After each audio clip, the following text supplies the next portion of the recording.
بالخصوص حضرة الشيخ محي الدين سلطان أولياء في هذا الزمان مولانا سيدي الشيخ محمد عبد الغفور سيف الله مسلول القادري النقشبندي الكامل المكمل قدس الله سره ورضي الله عنه. الفاتحة. أعوذ بالله من الشيطان الرجيم. بسم الله الرحمن الرحيم. الحمد لله رب العالمين الرحمن الرحيم مالك يوم الدين. إياك نعبد وإياك نستعين اهدنا الصراط المستقيم صراط الذين أنعمت عليهم غير المغضوب عليهم ولا الضالين آمين. Ikhwan wal akhwat rahimakumullah, bil khusus kepada orang tua kami, para wakil talqin yang dibisarkan hadir pada Mo'i Subuh kali ini, di antaranya beliau Romo Kiai Haji Anang Asy'ari, itu pun ada Romo Kiai Haji Dr. Rahmat, serta semua wakil talqin dimanapun berada, semoga senantiasa sehat walafiat dan senantiasa dibisakan dimampukan untuk istiqomah mendampingi pangarsabah untuk sama-sama menebarkan kasih sayang melewat talqin dzikir kepada seluruh alam. Amin ya rabbal alamin. Begitupun yang sama-sama kita hormati, kita ta'zimi, kita cintai orang tua saya dan kita semua. Beliau, Bunda Haya, Prof. Riyatno, Bunda Sari, serta semua ikhwan akhwat rahimakumullah, para pemangku manakib, khusus kepada para petugas manakib, di antaranya beliau Ustadz Suyatno, serta Romo Pak D. Harun Ar-Rasyid, serta semua kesepuhan mawi dan ikhwan wal akhwat rahimakumullah yang sama-sama sedang menempuh hakikat kesucian jiwa. Mudah-mudahan beliau dan kita semua senantiasa dibisarkan khidmah dengan pangarsabah dalam keadaan sehat walafiat. Amin amin ya rabbal alamin. Ikhwan wal akhwat rahimakumullah.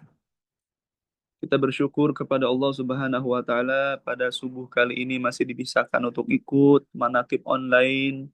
Mudah-mudahan ini dalam rangka kita, mahabbah kita kepada Abah, kepada guru dan ajaran, dan menunjukkan rasa cinta serta khidmah kita dengan beliau. Amin ya rabbal alamin. Ibu bapak semua yang dirahmati Allah, pada subuh kali ini mari sama-sama kita bertabaruk dalam kitab yang mulia yaitu Fadhailus Syuhur li Talibi Ridha Rabbil Ghafur, yang mana sama-sama kita ketahui kitab yang mulia ini ditulis oleh guru mulia Pangarsabah. Bulan ini dalam Ramadan yang kedua masih dalam bulan Syawal, saya akan mengambil satu huruf insya Allah yaitu huruf terakhir dalam bulan Syawal, yaitu huruf lam. Wa amma lamu fi hadha syahri al-liqa'u. Qala Allah Ta'ala, a'udzu billahi minasyaitonir rajim. Faman kana yarju liqa'a rabbih falyamal 'amalan shalihan wa la yusyrik bi'ibadati rabbih ahada. Shadaqallahul 'azim. Dan adapun huruf lam pada bulan Syawal ini bermakna al-liqa'u, yaitu perjumpaan. Allah Subhanahu wa taala berfirman yang artinya dalam surat Al-Kahfi ayat 110, barang siapa yang mengharapkan perjumpaan dengan Tuhannya, dengan Allah, maka hendaklah ia mengerjakan amal soleh dan janganlah ia mempersekutukan seorang pun dalam beribadah kepada Allah Subhanahu wa taala. Wa qala ta'ala qad khasira alladhina kadzabu biliqa'illah. Surat Al-An'am ayat 31. Dan Allah Ta'ala berfirman, sungguh telah rugi orang-orang yang mendustakan pertemuan mereka dengan Tuhan.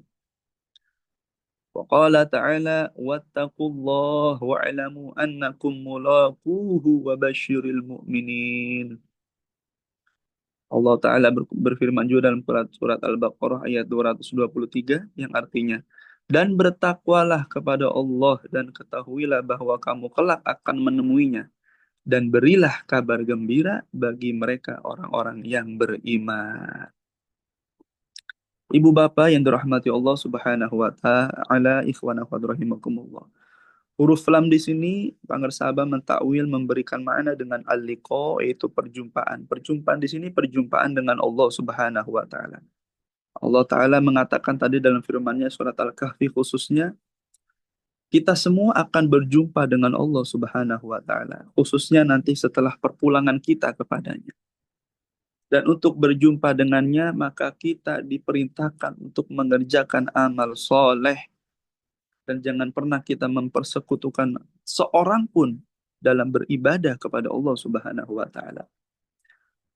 Ketika berjumpa dengan Allah, maka yang pasti dibutuhkan di antaranya adalah kebersihan diri kita, khususnya jiwa kita. Kebersihan hati kita dalam menghadap kepada Allah, inilah hal yang harus kita garis bawahi, harus kita sadari bahwa perjumpaan dengan Allah bukan hanya berhias dengan sesuatu lahiriah saja, namun batin, yaitu hati sanubari kita.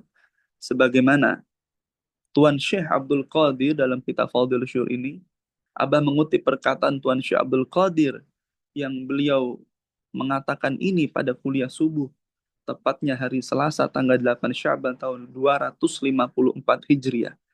Tuan Syekh Abdul Qadir dalam kuliah subuhnya mengutip dan bersabda dengan sabda Nabi Muhammad SAW, bahwasanya Nabi mengatakan,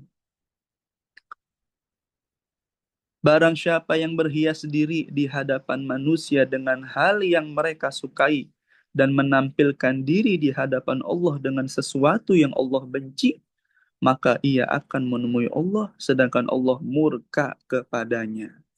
Demikian sabda Nabi Muhammad SAW yang dikutip oleh Tuan Syekh Abdul Qadir Jilani. Maka Abah mengatakan dalam kitab ini, dengarkanlah sabda kenabian ini, wahai orang-orang munafik. Hai orang-orang yang menjual kebenaran kepada Allah Subhanahu wa Ta'ala dengan kebenarannya sendiri. Hai orang-orang yang menjual akhirat dengan dunianya. Wahai orang-orang yang menjual sesuatu yang kekal dengan sesuatu yang binasa. Sungguh merugi perniagaan kalian dan habis sudah modal harta kalian. Celakalah kalian, kalian akan mendatangi Allah, akan mendatangi kebencian dengan kemurkaan Allah. Karena orang yang berhias untuk manusia dengan sesuatu yang tidak sesuai fakta, maka akan mengundang murka dari Allah Subhanahu wa Ta'ala. Maka hiasilah, kata Abah dalam nasihat kitabnya, hiasilah dirimu dengan adab syariat, dan hiasilah batinmu, hati sanubarimu, dengan meniadakan makhluk dari dalamnya, sehingga seakan-akan mereka semua tidaklah tercipta. Janganlah kamu melihat adanya bahaya dan manfaat pada kekuasaan mereka. Sungguh engkau telah sibuk menghiasi tubuh fisikmu, namun engkau lalai menghiasi hati sanubarimu. Hiasilah hati dengan tauhid. Hiasilah hati dengan tauhid, dengan akhlak dan keyakinan kepada Allah, serta dawam dengan berzikir kepadanya yang tidak disertai dengan kelalaian selama-lamanya. Juga dengan melupakan dan mencampakkan segala sesuatu selainnya, dan menjauhi hawa nafsu dan berbagai kecenderungan baik secara lahir maupun batin. Masya Allah. Ikhwan akhwat rahimakumullah, kalam Abah tersebut mengutip Syaikhul Syekh Abdul Qadir dan sabda Nabi Muhammad SAW sudahlah sangat dahsyat, menyentuh hati sanubari kita semua. Mengapa? Bagaimana tidak celaka ketika kita tidak mau berguru, mempelajari hanya ilmu-ilmu syariat saja, namun kita lupa menghiasi hati sanubari kita dengan akhlak yang mulia, khususnya dengan sesuatu yang membuat kita selalu ingat dengan Allah, yakni dengan memperbanyak dzikir, dawam dzikir kepada Allah. Sungguh penampilan yang baik di luar, yaitu lahiriah kita, ketika kita hanya menghiasi dengan sesuatu, mungkin pakaian yang bagus, dengan harta yang melimpah, dengan sesuatu yang fana, itu semua tidaklah cukup untuk membuat kita memandang diri kita baik di hadapan Allah. Tetapi yang dipandang oleh Allah adalah hati sanubari kita, yang ada di dalam batin kita semua. Maka inilah pentingnya talqin dzikir dari ahlinya. Mengapa? Karena dengan talqin dzikir, qalbu kita, batin kita selalu dan senantiasa dilatih untuk hanya mengingat Allah Subhanahu wa Ta'ala saja dalam setiap keadaan kita. Inilah yang membuat kita akan pulang, akan menghadap, akan berjumpa dengan Allah dalam keadaan bahagia. Kemudahan kita insya Allah telah dan sudah termasuk Tinggal kita istiqomahkan, mengamalkan, mengamankan, melestarikan amalia kesucian jiwa ini. Karena sungguh ketika kita menghiasi diri kita dengan sesuatu yang fana tanpa diiringi dengan adab yang baik, maka tidaklah baik di hadapan Allah Subhanahu wa taala. Mungkin manusia ketika kita memakai dengan pakaian yang mahal atau mentereng, dihiasi dengan perhiasan sesuatu yang mahal, dengan sesuatu emas dan sebagainya perhiasan dunia. Namun sekali lagi kita lupa menghiasi diri kita dengan adab yang baik, bahkan hati kita dengan sesuatu yang baik yaitu selalu mengingat Allah, sungguh Allah tidak akan memandang itu semua. Walaupun pandangan manusia baik kepada kita.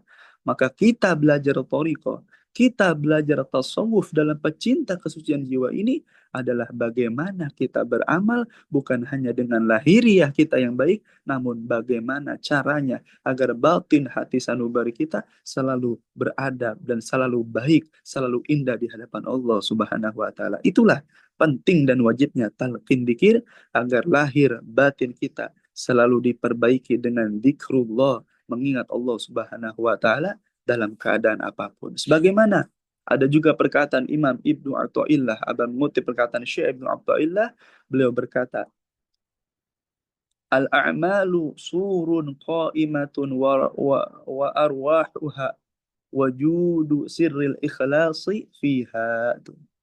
Amal, kata Syekh Ibnu Athaillah, amal adalah kerangka yang mematung. Sedangkan ruh dari amal tersebut adalah rahasia keikhlasan di dalam amal tersebut. Masya Allah.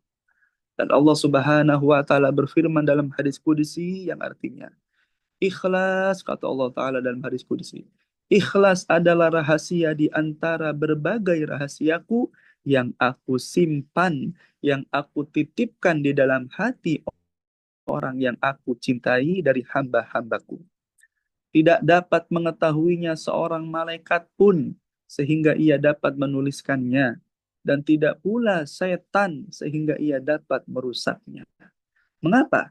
Karena ikhlas adalah tingkatan maqamul ihsan, tingkatan ihsan, anta'budallaha ka'annaka tarah. Ihsan atau ikhlas adalah tingkatan ihsan, yakni hendaklah kita atau engkau menyembah Allah seakan-akan engkau melihatnya. Masya Allah. Inilah ibu bapak yang dirahmati Allah.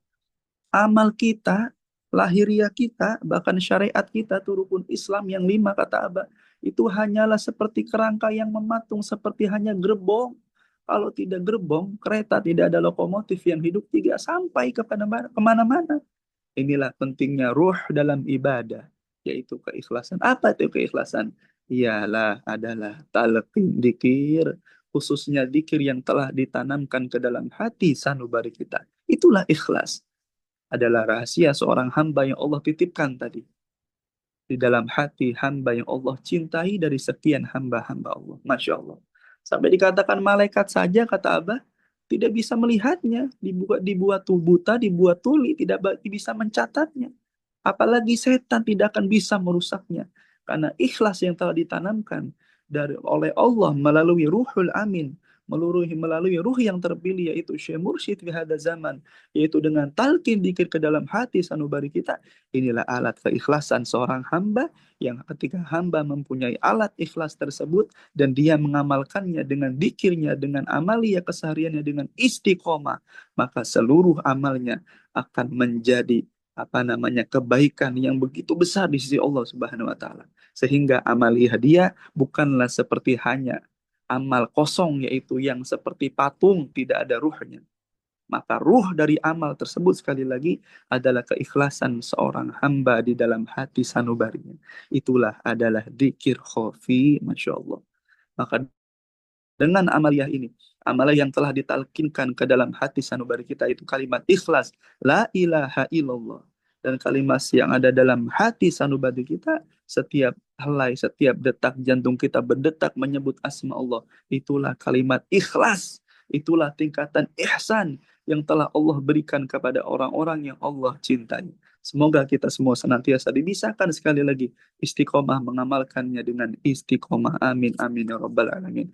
Inilah ibu bapak yang dirahmati Allah, keberkahan, keberuntungan orang-orang yang ketika berjumpa dengan Allah, dia bukan hanya membawa amalnya saja secara lahiriah, namun dia mampu membawa amalnya di dalam hati sanubarinya dengan penuh keikhlasan kepada Allah Subhanahu wa taala. Maka ini sulit, Ibu Bapak yang dirahmati Allah. Maka sungguh beruntung orang-orang ketika menapaki jalan thariqah, dia dibimbing oleh seorang guru, seorang mursyid yang kamil mukamil. Karena setiap helai nafas seorang mursyid kamil mukamil adalah helaian nafas yang selalu tidak pernah terpisah sehelai nafas pun kecuali terhubung dengan Tuhannya Allah Subhanahu wa taala. Nah, bagi murid yang sedang menapaki jalan ini dan selalu berrobito, selalu yakin mempunyai hubungan khusus, khususnya dengan sohbah, baik secara sohbah kubro ataupun sugro dengan gurunya, setiap helaian nafas murid itu tersebut akan selalu dibimbing dengan kejembaran rohmaniyah. Sehingga murid-murid yang selalu menghiasi batinnya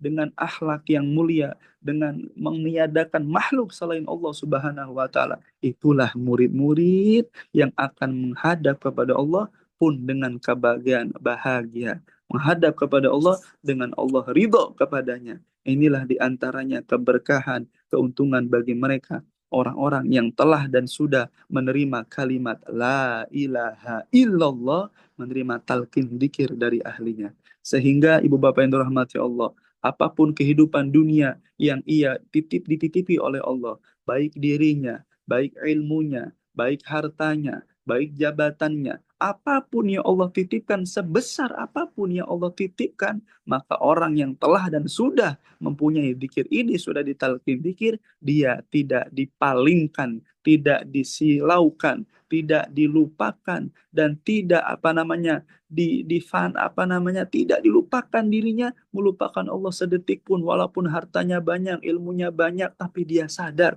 itu hanya titipan. Itu hanya titipan Allah.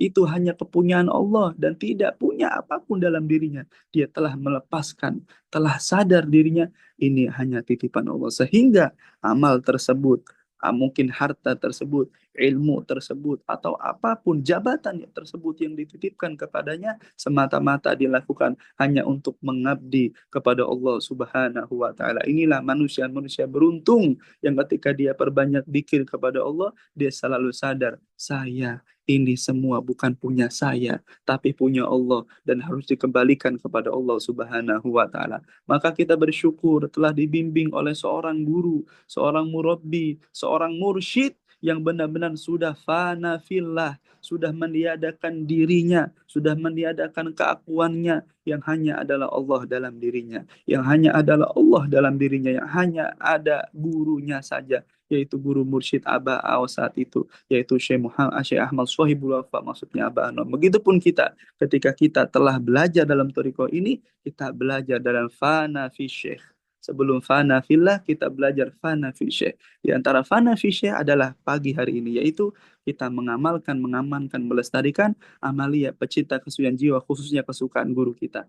Dengan amal ini, dengan amalia khususnya manakib ini setiap hari minimal 3 kali, kita telah fana dalam manakib bersama guru kita. Maka kalau bisa seperti itu terus sampai akhir hayat kita, itulah diantaranya tadi ciri murid ketika liqa Allah, berjumpa kepada Allah, orang tersebut, murid tersebut pasti dalam keadaan bahagia dan pasti telah dan sudah menggenggam mendapat ridho Allah Subhanahu wa taala. Alhamdulillahilladzi faddalana ala katsirin min ibadihil mu'minin. Sungguh luar biasa, maka kita tinggal syukur nikmat dengan mengamalkannya. Mudah-mudahan Ibu Bapak yang dirahmati Allah, apa yang saya dan kami sampaikan ini setidaknya menambah keyakinan, menambah semangat, menambah cinta kita khususnya kepada Abah, dan semangat dalam istiqomah kita mengistiqomahkan amalia pecinta kesucian jiwa ini, sehingga hidup kita selalu dalam keadaan bahagia dalam setiap hal keadaan. Amin amin ya rabbal alamin. Terima kasih atas perhatiannya, mohon maaf atas kekurangannya. Semoga manfaat untuk saya dan kita semua. Wallahu muwaffiq ila aqwamit thoriq. Assalamualaikum warahmatullahi wabarakatuh.